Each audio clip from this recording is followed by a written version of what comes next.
የተዋህዶ ሃይማኖታችንን ማስፋፋት ቤተ ክርስቲያናችንንም መጠበቅ።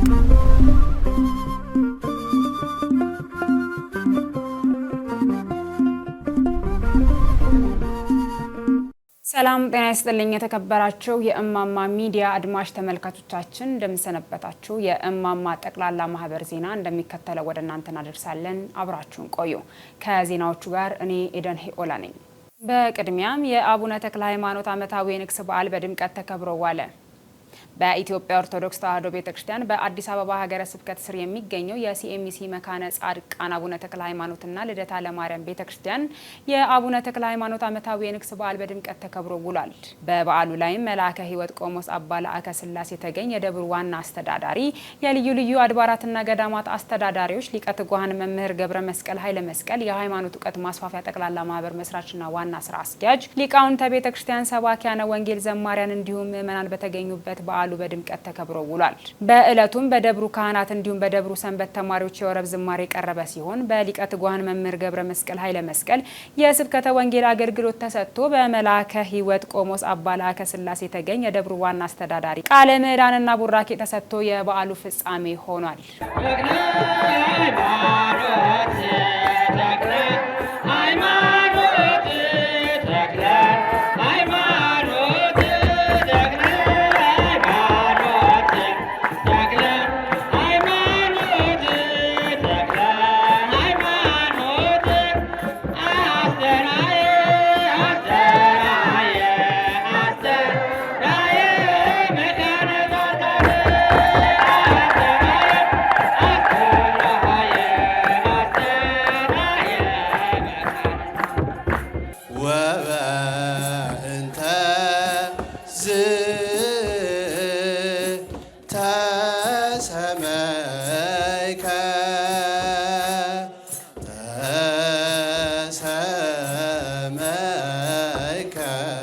ተክለ ሃይማኖት ስማ ጽድቅ ኮንከ ስማ ጽድቅ ኮንከ ተክለ ሃይማኖት ስማ ጽድቅ ኮንከ ስማ ጽድቅ ኮንከ ተክለ ሃይማኖት ወበእንተ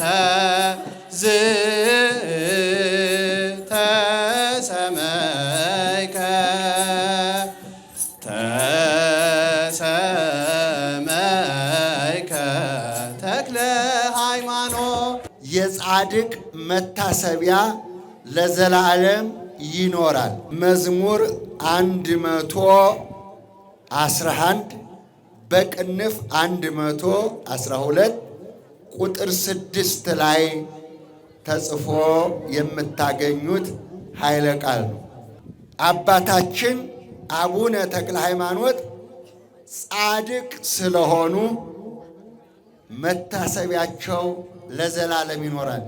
ከጽንሰታቸው እስከ እረፍታቸው ድረስ መታሰቢያቸው ለዘላለም በእግዚአብሔር ፊት ይኖራል።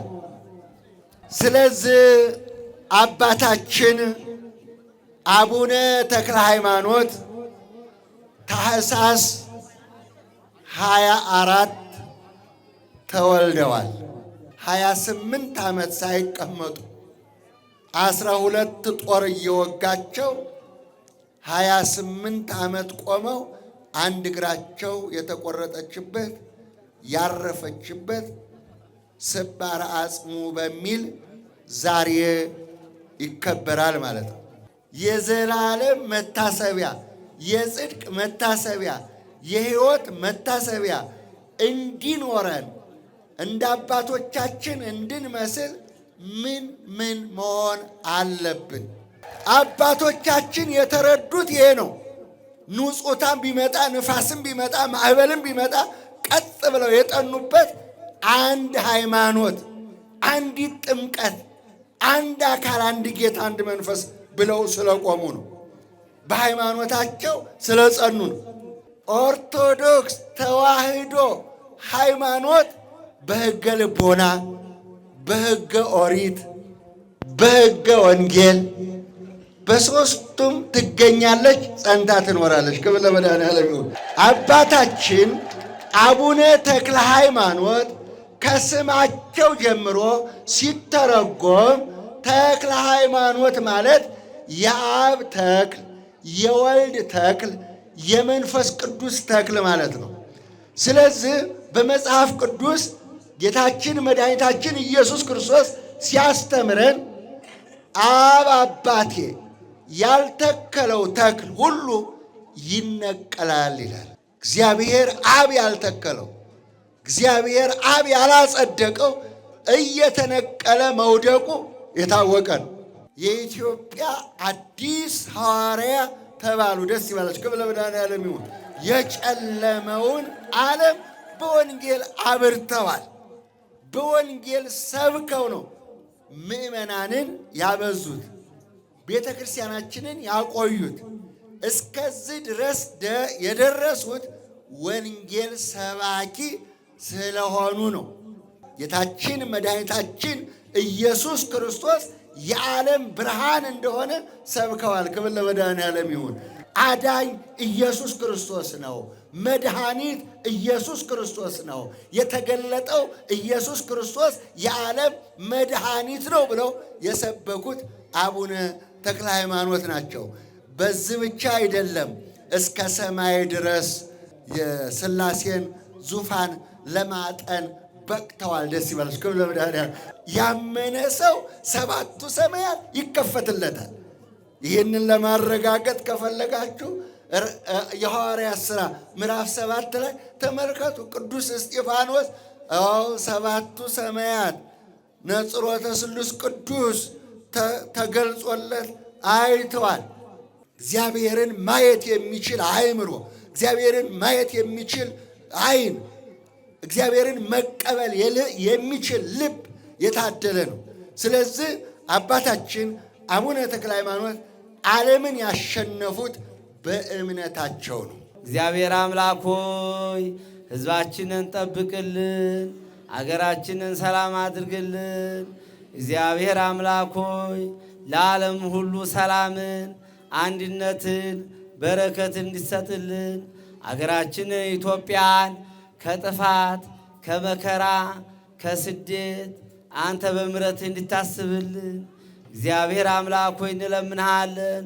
ለሕዝበ ክርስቲያን ሳህሉ ምሕረት እንዲሰጥልን እግዚአብሔር አምላክ ሆይ ከጻድቁ አባታችን ከአቡነ ተክለ ሃይማኖት ረድኤታቸው በረከታቸው በእኛ ላይ እያሳድሩብን። ቅድስት ቅዱሳን ማርያም ሆይ እንድታማልጅ እንድታስታርቂን ጌታችን አምላካችን መድኃኒታችን ኢየሱስ ክርስቶስ ሆይ ሕዝብህን ማድን፣ ርስትህንም ባርክ፣ ጠብቅልን፣ ለዓመቱ በሰላም እንድታደርስልን አባታችን ሆይ።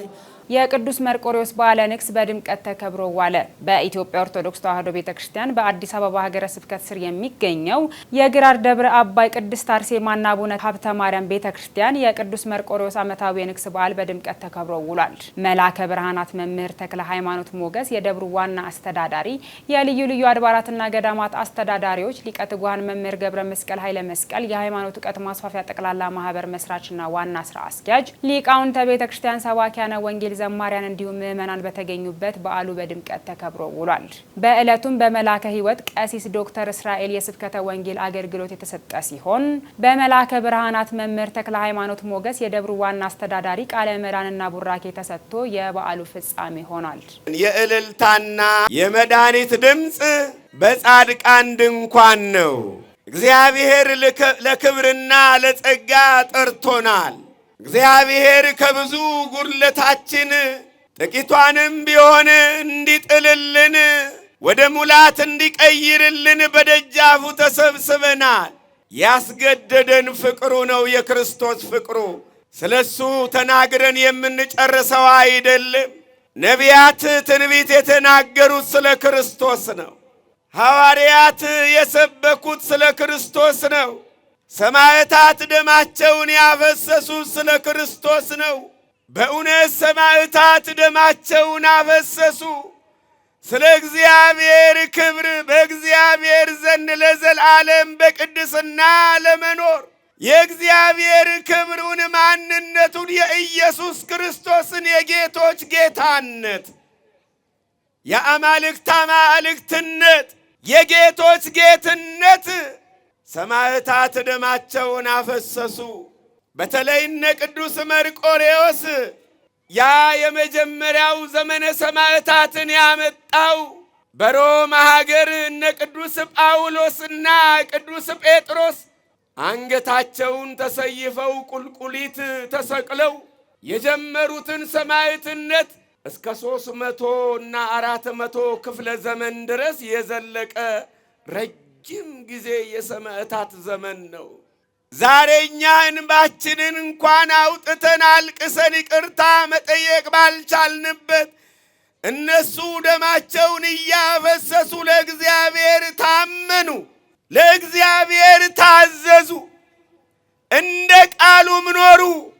ቅዱስ መርቆሬዎስ ወሃሎ አሐዱ ብእሲ ዘስሙ ፒሉጳዴር፣ ያ ገና ክርስቲያን ሳይሆን የነበረው ስሙ ነው። አወላለዱም ደግሞ በእግዚአብሔር የትንቢት ቃል ነው። አባቱ አሮስና አያቱ አዳኞች ናቸውና ሊያድኑ ወደ ጫካ ሲገቡ ሀገሩን አያውቁትም። ሰውን የሚበሉ የአውሬ መልክ ያላቸው 2 ግዙፍ ሰዎች መጡባቸው ይላል። ሰዎቹ ሰዎች ናቸው፣ ፊታቸው ግን የአውሬ ነው ይላል። የአሮስ የመርቆሬዎስ አባት አያቱ ማለት ነው። እርሱን ቆረጣጥመው ከበሉት በኋላ ወደ አባቱ ወደ አሮስ ሲሄዱ ድምፅ ከሰማይ ሰሙ። የመድኃኒት ድምፅ የሆነ ቃል፣ የበረከት የሆነ ቃል ከሰማይ ሰማ። የድህነትና የይቅርታን ድምፅ ከሰማይ ሰማ። እግዚአብሔር የይቅርታን ድምፅ ለሁላችንም መድኃኔዓለም ያሰማን። ይሄን ለመስማት የእግዚአብሔር ሰው መሆን ይፈልጋል። ድምፁም እንዲህ አለ፣ እርሱን ተዉት፣ አትንኩት፣ ከሱ ቅዱስ ልጅ ይወለዳልና።